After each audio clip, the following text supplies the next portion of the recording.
رسول اللہ صلی اللہ علیہ وسلم کی دربار میں ایک واقعہ پیش ہوا تھا. یہ سنن ابن ماجہ جو بیروت سے چھپی ہے اس کی جلد نمبر 5 کا صفحہ 136 ہے. سیدہ عائشہ رضی اللہ تعالی عنہ صحابہ کا واقعہ نقل فرماتی ہیں. فرمایا بینما رسول اللہ صلی اللہ علیہ وسلم جالس فی المسجد، مسجد نبوی کا منظر تھا، رسول اقدس صلی اللہ علیہ وسلم صحابہ کے ساتھ اس محفل میں موجود تھے. اذ دخلت امرأۃ من مزنہ ترفل فی زینت اللہ فی المسجد، کا ایک عورت زیب و زینت کے لباس اور بناؤ اور سنگار میں مسجد کے اندر ایک بڑے آسن چال چلتے ہوئے آئی. تو رسول اللہ صلی اللہ علیہ وسلم نے چہرہ ہٹا کر فرمایا یا ایھا الناس انہوا نساءکم عن لبس الزینہ، اے لوگو اپنی خواتین کو اس بات کا آپ نے حکم کیوں نہیں کیا کہ تمہیں منع ہے اس طرح کی زینت گلیوں میں آ کر کرنا؟ یہ زینت تو اپنے خاوند کے لیے گھر میں ہے، باہر تو نہیں ہے. آپ نے منع کرنا تھا. فإن بنی اسرائیل، کیوں؟ جو پچھلی امتیں تھیں بنی اسرائیل، لم يعلنوا حتى لبس نسائهم الزینہ، اللہ نے بنی اسرائیل پر لعنت اور عذاب تب نازل کیے تھے جب انہوں نے اپنی خواتین کو اس برائی کے کاموں پر منع کرنے پہ نہیں روکا تھا. یہ رسول اقدس صلی اللہ علیہ وسلم اس اعلیٰ ترین طبقہ صحابہ کی جماعت کو احکام دے رہے ہیں جن کے لیے قرآن کہتا ہے رضی اللہ عنہم ورضوا عنہ. اتنا پاکیزہ طبقہ ہے جن کے لیے قرآن کہتا ہے اولئک هم المفلحون، کامیاب یہ ہیں. اولئک هم الصادقون، سچے یہ ہیں. اولئک هم الصدیقون، سچائی انہی میں ہے. اور قرآن کریم ان کے لیے کہتے ہیں اولئک هم الراشدون، حق پہ یہ ہیں. اولئک هم خیر البریہ، یہ دنیا کی بہترین مخلوق ہے. اولئک کتب فی قلوبہم الایمان، ان کے دلوں میں اللہ نے ایمان لکھ دیا ہے. اولئک علی ھدی من ربہم واولئک ھم المفلحون، یہ اللہ کی طرف سے کامیاب ہے اور اللہ نے ان کے لیے فلاح لکھ دی ہے. اس طبقے کو سمجھایا جا رہا ہے. آج کا ماحول تو اس سے 1400 سال کے بعد کا ہے. میں کہتا ہوں میرا پیار کا تعلق بڑا پاکیزہ ہے. میں نے اپنے تعلق کو ویریفائڈ خود کرنا ہے، اس کو ڈیفائن بھی میں خود کر رہا ہوں. مجرم بھی میں ہوں، جج بھی میں ہوں، وکیل بھی میں ہوں. با کم پورا تھے گیا. گربا میرو سگ وزیرو موش رادی واں کند این چنی ارکان دولت ملک راں ویرا کند. تو پھر سب کچھ میں ہو گیا، تو پھر فیصلہ کس نے لینا ہے، ڈیسیجن کس نے لینا ہے؟ تو یہ ہم غلط کاری بھی کرتے ہیں اور اس غلط کاری کی دلیلیں بھی دینا شروع کر دیتے ہیں. یہ رسول اللہ صلی اللہ علیہ وسلم کے زمانے میں. ایک روایت مزید سنیے، یہ جامع ترمذی جلد نمبر 2 کی روایت ہے. سیدہ میمونہ بنت حارث رضی اللہ تعالیٰ عنہ ارشاد فرماتی ہیں کہ ایک بار میرے پاک پیغمبر صلی اللہ علیہ وسلم نے فرمایا اور ہم عورتوں تک اللہ کے رسول کا یہ فرمان آیا.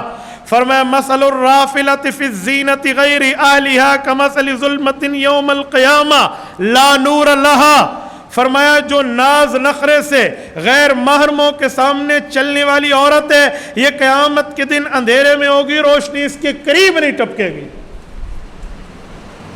یہ ڈرایا جا رہا ہے، سمجھایا جا رہا ہے، بتایا جا رہا ہے، سنایا جا رہا ہے، ہمارے دلوں میں بٹھایا جا رہا ہے.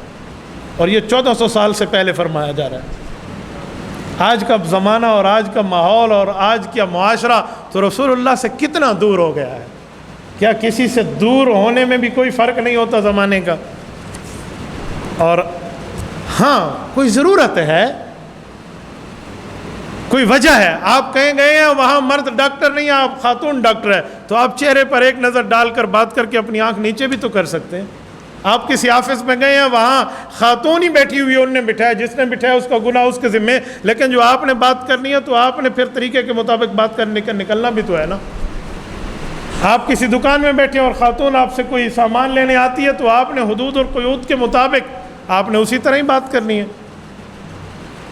یہ دلیل دینا کہ بھئی وہ بد نظری کر رہی تھی، وہ بغیر پردہ کے نکلی تھی، سبھی ہی مجھ سے کہتے ہیں کہ رکھ نیچی نگاہ اپنی، کوئی ان سے نہیں کہتا نہ نکلو یوں عیاں ہو کر، اس طرح کی دلیلیں دینے والے کو قرآن کریم کہتا ہے کہ میں نے نظریں نیچی رکھنے کا حکم مرد کو دیا ہی اس لیے. صرف عورت کے لیے تو نہیں ہے، مرد کے لیے بھی تو ہے. ایک واقعہ میں آپ کی خدمت میں مزید لاتا ہوں. اور ذرا یہ حدیث پاک سننا اور سینے پر ہاتھ رکھ کے دل کو قابو کر کے سننا کہ ہماری ماؤں کے متعلق ارشاد فرمایا جا رہا ہے. جامع ترمذی سنن نبی داؤد دونوں میں روایت موجود ہے. سیدہ ام سلمہ رضی اللہ عنہا راویہ ہیں، ام المؤمنین ہیں، اور حضرت سیدہ عائشہ کے بعد خواتین اسلام میں حضور پاک علیہ الصلوۃ والسلام کی مدنی زندگی کی بیویوں میں سب سے بڑی عالمہ حضرت عائشہ کے بعد یہی ام سلمہ ہے۔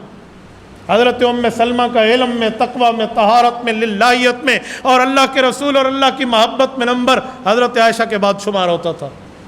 ان کے دروازے پر صحابہ کرام کی خواتین مسائل پوچھنے اگر حضرت ام عائشہ سے ٹائم نہ ہوتا یا وہاں نہ جاتی تو یہاں اس دروازے پہ آتی۔ اور یہ وہ خاتون خانہ حضرت ام سلمہ ہیں جو رسول اللہ کی بیویوں میں سب سے آخر اس دنیا سے گئی ہیں، سب سے آخر۔ سیدنا حسین ابن علی رضی اللہ عنہما کی شہادت کے بعد گئی ہیں۔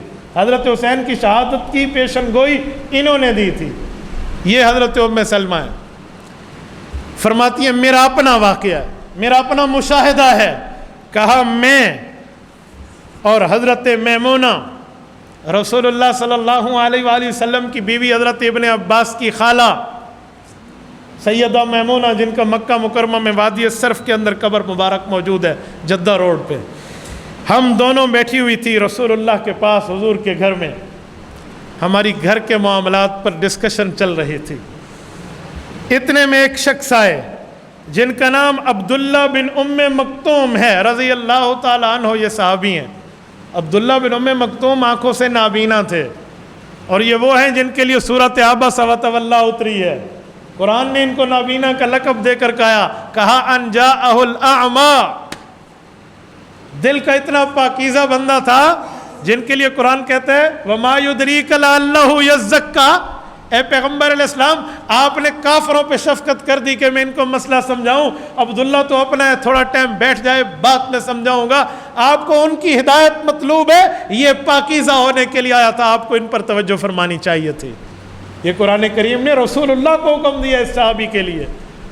آپ علیہ السلام فوراً ان کی طرف متوجہ ہوئے اور فرمایا تو وہ بندہ ہے جس کے لیے اللہ نے مجھے حکم فرمایا میں آپ پہ توجہ کر کے آپ کی بات جواب دوں۔ حضور تو محبت میں ان کو سمجھانے بیٹھے تھے کہ یار وہ کافر کبھی کبھی آتے ہیں، یہ تو اپنا ہے، یہ تو ہر وقت ہوتا ہے، چلو بعد میں سمجھا لوں گا۔ لیکن اللہ کی رحمت کو یہ بھی برداشت نہ ہوا کہ وہ تو ہیں ہی بے ایمان، ان نے ایمان لانا یا نہیں لانا وہ میرے اوپر ہے، لیکن جو لا چکا ہے توجہ اس پر ہونی چاہیے۔ وما یدریک لعلہ یزکا۔ یہ صحابی اتنا پاکیزہ، کہتے ہیں یہ دروازے پر تشریف لائے اور دروازہ کھٹکھٹایا کہ یا رسول اللہ میرے ماں باپ پر قربان، میں نے ایک مسئلہ پوچھنا ہے، آپ مجھے مسئلے کا جواب عطا فرمائیں۔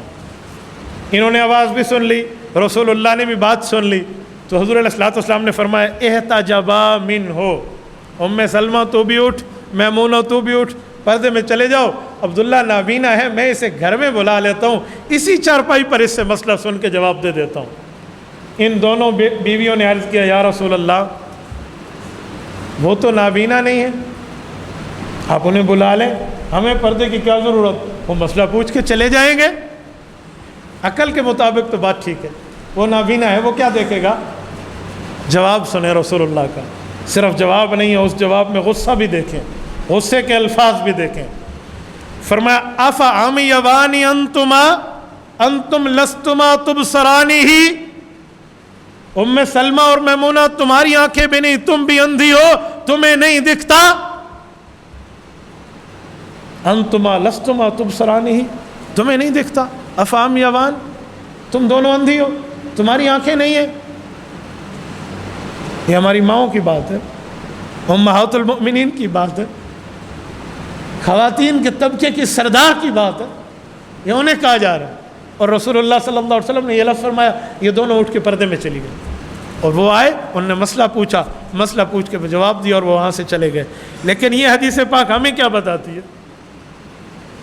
شوہر موجود ہے، گھر کی بات ہے، اور آنے والا آنکھوں سے نابینا ہے، پھر بھی پردے کا حکم دیا جا رہا ہے، شوہر کی موجودگی میں ہے،